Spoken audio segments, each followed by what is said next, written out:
हम लोग उत्तर प्रदेश के जनपद संभल में मौजूद हैं। दरअसल आपको आज वो तस्वीर आपको दिखाना चाहेंगे जो कि एक खुलासा है जो कि एसपी क्रिस विष्णु ने किया है। और ये खुलासा सबसे पहले आपको बनियाठेर का सुनाएंगे और दूसरी बात आपको जो हम खबर आपको दिखा रहे हैं वो थाना असमोली इलाके की है, जहां पर ये दोनों वारदातें सनसनीखेज वारदातें हैं। दरअसल आपको हम बताते चले कि जिस तरह से संभल के एसपी कृष्ण विश्नोई ने इन खुलासों को जिस तरह से बताया है और जिस तरह से इस वारदात को अंजाम दिया है, ये दोनों आरोपी पकड़े गए हैं। फिलहाल जो आप मेरी तस्वीर के साथ आरोपी सीधे हाथ और बाएं हाथ को दोनों जिस तरह से देख रहे हैं, ये दोनों आरोपी हैं। ये सीधे हाथ को जो आरोपी है वो बनियाठेर थाने का है। दूसरे हाथ को जो मेरे आरोपी देख रहे हैं ये आरोपी थाना असमोली इलाके का है। जहां पर आपको बताते हैं कि जिस तरह से बेटी का पालन पोषण किया सकता है, बाप को जिस तरह से उसकी तकलीफ को वो देखता है, लेकिन शादी के बाद भी बाप ने किस तरह से अपना हक निभाया है। और इस वारदात को अंजाम बाप ने इसलिए दिया कि उसकी बेटी को उसका जेठ परेशान करता था, उसके साथ अश्लील हरकतें करता था। जब बेटी ने अपने बाप को पूरी तरह से सुनाया तो ये वारदात को उन्होंने एक स्क्रिप्ट तैयार की और उसके जेठ को ले जाकर एक खेत में, जहां बताया जा रहा है कि खेत में उसके गोली मार दी।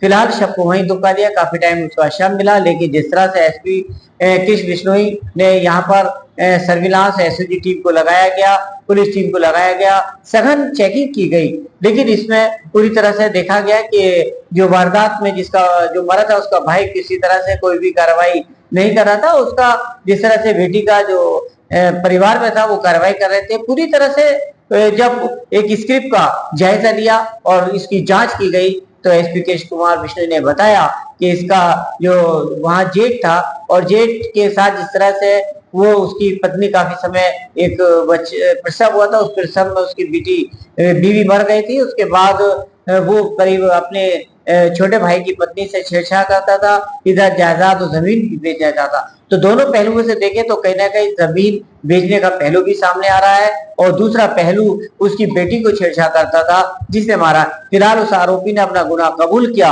कहा कि मैंने इसी को गोली से मारा है और ये मेरी बेटी के साथ छेड़छाड़ करता था, ये मेरी बेटी का जेठ है।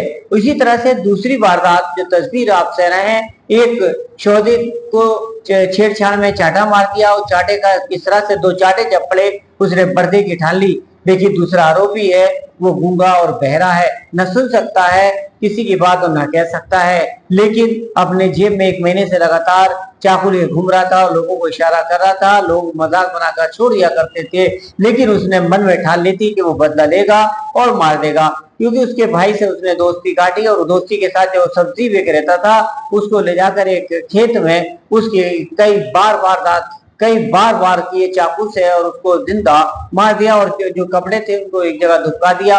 फिलहाल इसका खुलासा, दोनों चीजों का जो खुलासा एसपी के विष्णु ने किया है, वो जो वारदात है सामने आई है वो सनसनीखेज है। जिस तरह से इसकी दोनों की तैयार की गई है, लेकिन उस स्क्रिप्टों का कहते हैं कि पुलिस के हाथ लंबे होते हैं, आरोपी पीछे कभी भी आरोपी फरार नहीं हो सकते हैं। लेकिन फिलहाल संभल के एसपी के विष्णु ने दिखा दिया कि अपराधी हो लेकिन उनको सलाखों के पीछे जाना पड़ेगा और दोनों आरोपियों की सलाखों के पीछे भेज दिया गया, खुलासा कर दिया गया है। और फिलहाल जो बनियाठेर थाने जिस तरह से खुलासा किया उसको 10,000 इनाम की कोशिश की। थाना असमोली क्षेत्र में 14 से 15 सितंबर की रात को एक व्यक्ति तरुण शर्मा जिसकी मृत्यु संदिग्ध परिस्थितियों के अंदर पास के ही गन्ने के खेत में हो गई थी, उसकी डेड बॉडी 16 तारीख को उसके घर वालों ने रिकवर की और इस पर पुलिस को सूचना दी।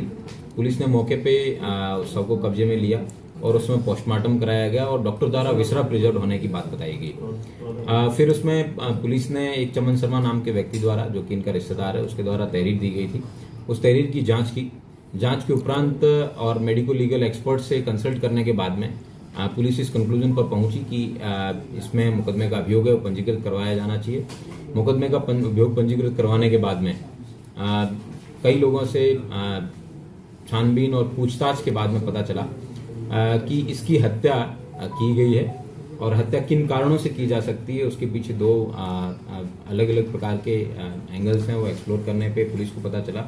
जिसके गुप्तांगों पर भी चोट है, हो सकता है अवैध संबंध के कारण हुई हो, या फिर सिर में भी काफी चोट है, तो ग्रुसम तरीके से किसी ने बदला लेने की भावना से ये घटना कारित की। बाद में इसके करीबियों से पूछताछ करने पे पता चला कि मृतक तरुण की पत्नी की डेथ आज से 10 साल पहले हो गई थी।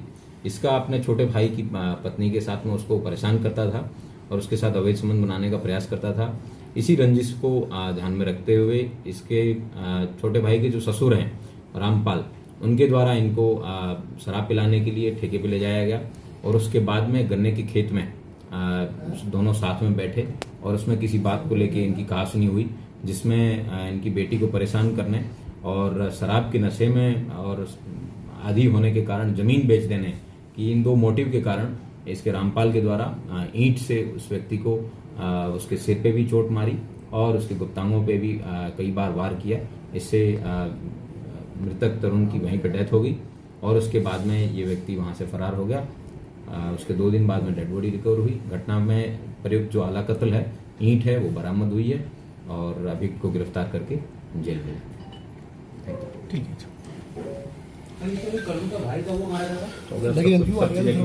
बिल्कुल वो थोड़ा मजदूरी करता है, थोड़ा अनसाउंड माइंड।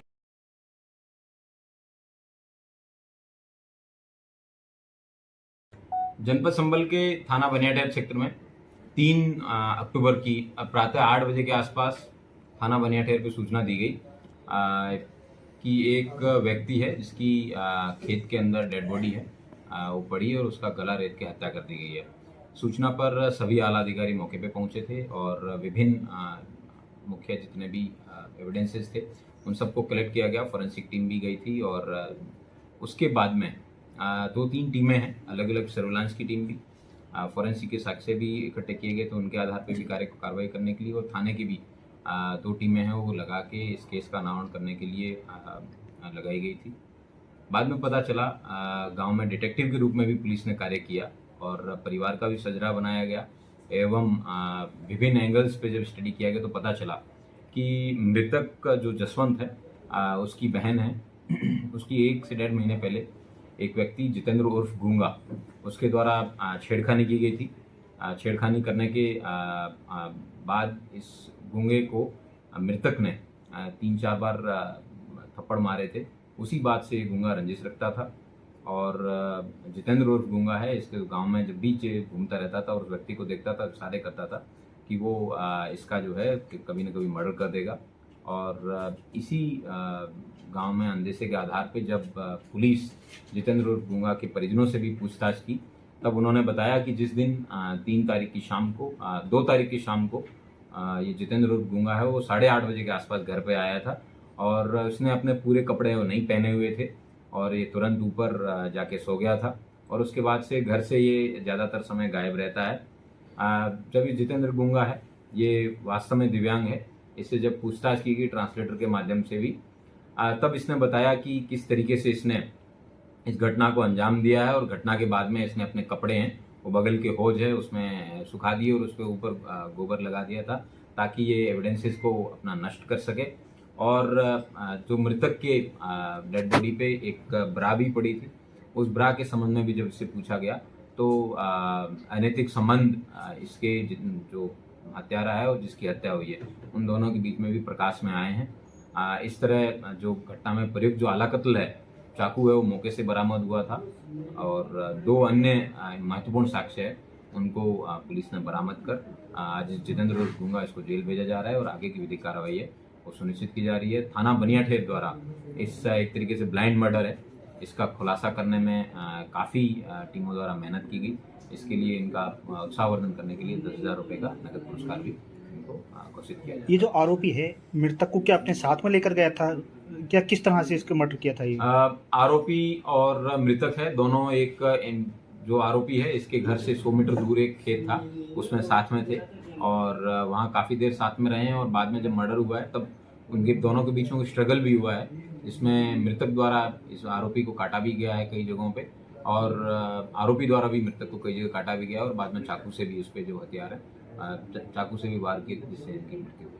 ये चाकू कहाँ से बीच में आया था और किस तरह से इसका जानकारी मिली है? पूछताछ करने में पता चला कि करीबन 1 साल पहले बर्थडे के दिन ये चाकू जो है वो खरीदा गया था और बाद में पिछले करीबन महीने भर से ये व्यक्ति चाकू को अपने पास रखता था और उस फिराक में था कि कब इस तरीके की घटना को अंजाम दिया जाएगा और जब इसको मौका लगा उस दिन, फिर उसने मृतक को है चाकू से गला रेत के हत्या कर दी। Thank you. ठीक है।